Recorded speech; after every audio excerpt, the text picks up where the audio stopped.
지금부터 대천역에서 민중민주당 정당연설회를 시작하겠습니다. 윤석열 정권 2년 6개월이 지나가고 있습니다.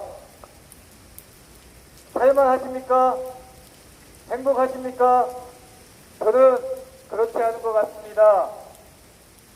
제 이런 마음을 두 가지 숫자로 얘기하겠습니다.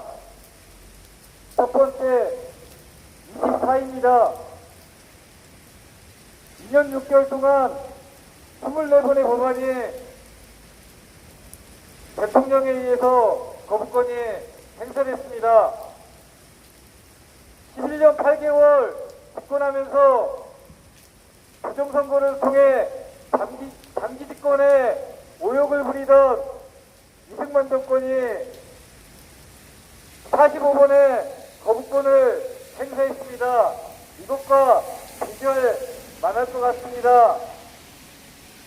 최혜병 특검법, 양곡법, 간호법, 지역합법법, 많은 민생 법안들이 대통령의 거부권에 의해서 거부되었습니다. 그 중에 노란 복지법이라고 불리우는 법안이 있었습니다. 이 법안은 트러스트 형태 근로종사자, 플랫폼 종사자라고 일컫는 노동자들의 권리를 보장하고 확대하기 위한 법안이었습니다. 장시간 노동, 저임금 노동에 시달리며 심지어 목숨까지 내놓고 일하고 있는 노동자들의 권리를 확대하기 위한 법안이었습니다.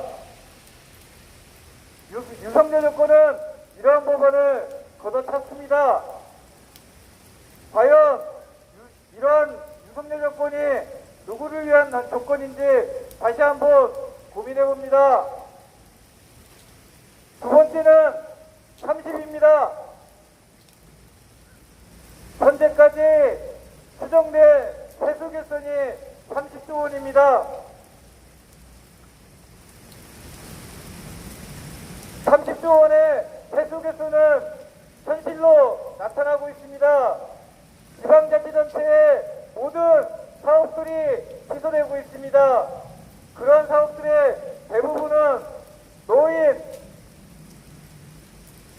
취약계층을 위한 예산들이었습니다. 교육 부분에서의 예산도 취소되고 있습니다.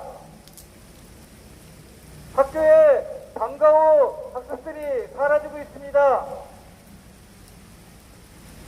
이러한 세수 개선의 주요 원인은 많은 분들이 얘기합니다. 부자 감세라고. 부자들에 대해서는 감세하고 대기업들에 대해서는 감세해주는 정부는 오히려 노동자들의 근로소득세는 밀려나가고 있습니다. 과연 이 정권이 누구를 위한 정권인지 다시 한번 곱씹어봅니다. 이 두 가지 외에 많은 사안들이 언론을 통해서 얘기되고 있습니다. 윤석열 정권의 무능과 일방적인 정책 대응은 탁탁히 쌓여가고 있습니다. 이와 더불어 노동자, 민중, 서민들의 분노 또한 탁탁히 쌓여가고 있습니다. 이러한 정권의 무능을 돌파하기 위한 수단으로 윤석열 정권은 공안 탄압을 사용하고 있습니다. 유엔에서조차 자유와 인권의 가치를 훼손한다고 폐지를 공고하던 국가보호법을 들고 나오고 있습니다. 전쟁을 반대하고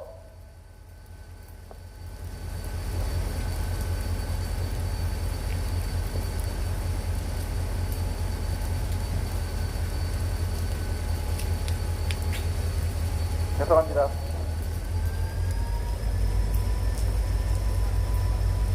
예, 전쟁을 획책하고 있는 윤석열 정권 끝장냈으면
민생이라면 거부권만 남발하고 미국과 일본에게 엎드리기만 하니 그 어떠한 조치를 기대할 수 있겠습니까?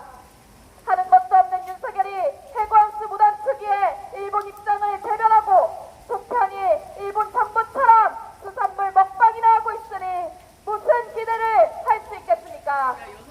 이것이 다가 아닙니다. 해양수산부 국정감사에서 장관 업무 보고서에 후쿠시마 관련 내용이 일절 언급되지 않은 것이 밝혀졌습니다. 윤석열 정부는 2024 일본 개황에서 일본의 역사 왜곡 발언을 통째로 삭제하더니 이제는 전 세계적으로 문제가 되고 있는 후쿠시마 관련 내용까지 일절 언급하지 않았습니다. 오로지 일본 정부를 위한 정치들만을 해대고 있는 것 아닙니까? 해고영수를 무단 투기한 것은 일본인데 친일 매국적인 윤석열 정부로 인해 그 피해를 바로 옆에서 곧바로 받고 있는 것이 우리입니다. 파탄난 민생으로 인해 선택할 수 있는 폭이 점점 좁아지고 있는데도 먹는 것조차도 마음 편히 먹지 못하게 만든 것이 윤석열 정부입니다. 또 우리들의 건강조차도 제대로 보장하지 않은 윤석열 정부는 이제 분야를 가리지 않고 우리의 건강을 위협하며 의료대란까지 일으키고 있지 않습니까? 윤석열은 김건희 특검법, 최상병 특검법, 지역화폐법에 24번째 거부권을 행사했습니다. 민생 관련 법안은 물론 자신이 저지른 모든 것들의 거부권을 남발하며 국회를 무력화시키고 김건희 방탄에 폭주하고 있습니다.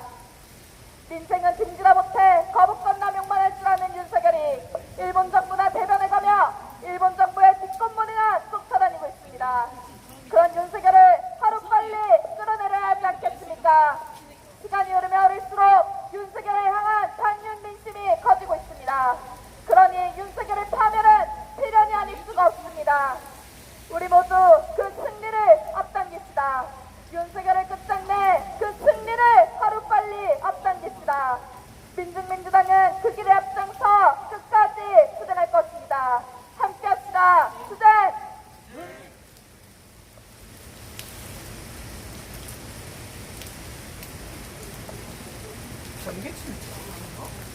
다음 발언 이어가겠습니다. 여기는 해수욕장만 전부 다 시내버스.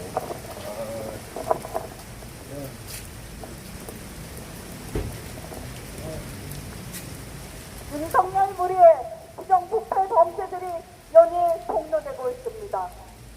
윤석열 김건희는 대장동 비리, 양평 고속도로와 같은 부검 비리부터 국가 부자, 대통령 관저 이전 비용 착취와 같은 비리에 더해 최상병 사건에 대한 의혹과 공천 개입, 당무 개입까지 각가지 범죄를 저지르고 있습니다.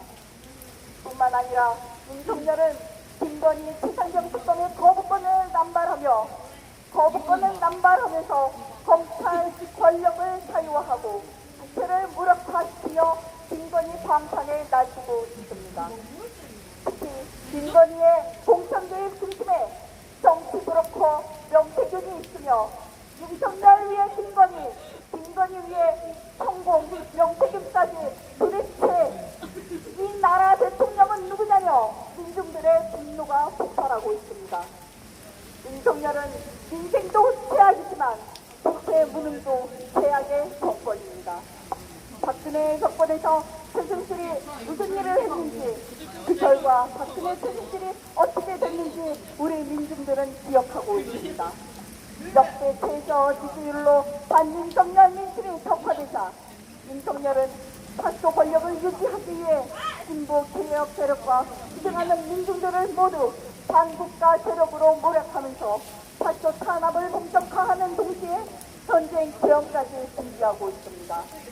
국회 무능으로 민생을 죽이고 파쇼 탄압과 전쟁을 벌이는 윤석열을 더 이상은 안 된다며 사과하자 끝장내자를 외치며 전 민중이 떨쳐 일어나고 있습니다.